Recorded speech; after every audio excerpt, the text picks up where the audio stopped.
A little-known chamber concealed behind the head of Abraham Lincoln was intended to contain a shrine to America.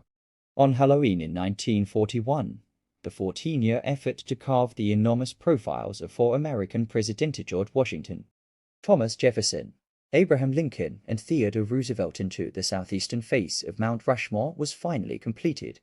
However, one little-known but critical element of Danish-American sculptor Gutzon Borglum's Shrine of Democracy sculpture was left unfinished and remains concealed from view behind Lincoln's mighty brow.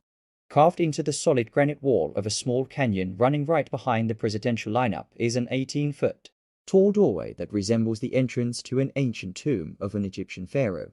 Anyone crossing the threshold would discover an empty room approximately 75 feet in length with a 35-foot tall ceiling. Holes jackhammered into the walls to hold dynamite for blasting lend a honeycomb effect. Red numbers, perhaps painted by Borglum himself, give instructions for the removal of rocks. Borglum had intended for this incomplete chamber to be, in essence, his artist's statement explaining the meaning of his sculpture not for present generations but for future civilizations, and even interplanetary visitors, thousands of years in the future. You might as well drop a letter into the world's postal service without an address or signature as to send that carved mountain into history without identification, the sculptor wrote. While the four faces carved on Mount Rushmore are instantly recognizable even to school kids today, Borglum thought they might one day become as mysterious as Stonehenge. Each succeeding civilization forgets its predecessor, he lamented. Civilizations are ghouls. The sculptor's early plans for Mount Rushmore included next to Washington's head a massive 80 by 120-foot inscription in the shape of the Louisiana Purchase that would list 9 of the most important events in the history of the United States between 1776 and 1906. However, even with the most astronomical of point sizes, the text would not have been legible at great distances, and ultimately logistics required that portion of the mountain to be used for Lincoln's head.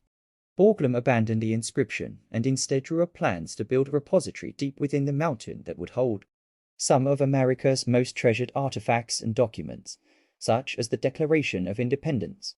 The sculptor envisioned a grand, 800-foot-long staircase ascending Mount Rushmore that would lead to a glorious chamber called the Hall of Records.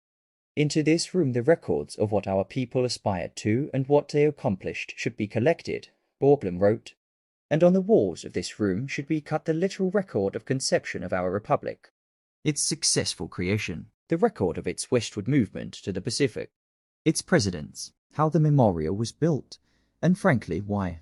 Visitors to the Hall of Records would enter through great glass doors over which would be perched a bronze eagle with a 38-foot wingspan and the inscription America's Onward March. A cross pointing to the North Star was to be mounted upon the vaulted ceiling, and friezes on the wall would depict the adventure of humanity discovering and occupying the West world.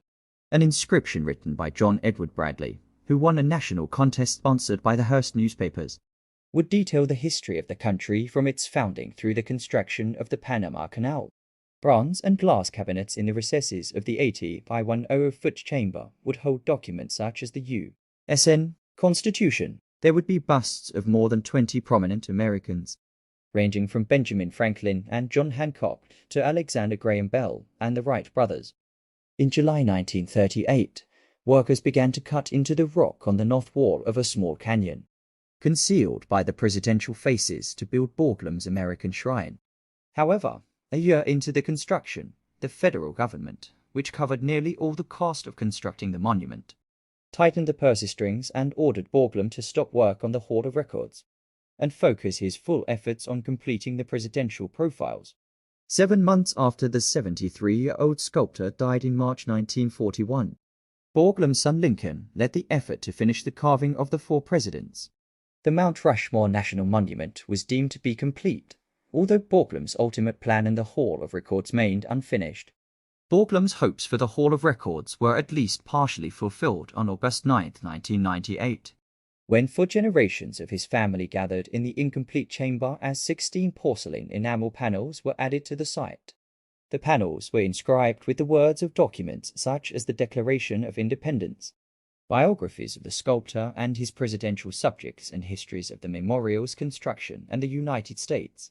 They were placed inside a teakwood box and titanium vault and lowered into the ground.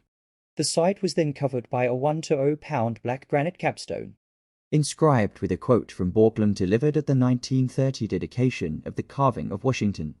"It's the end of the creation of Mount Rushmore as my father saw it," said Borglum's daughter, Mary Ellis. "It's one part of Mount Rushmore, however, that few people can see today.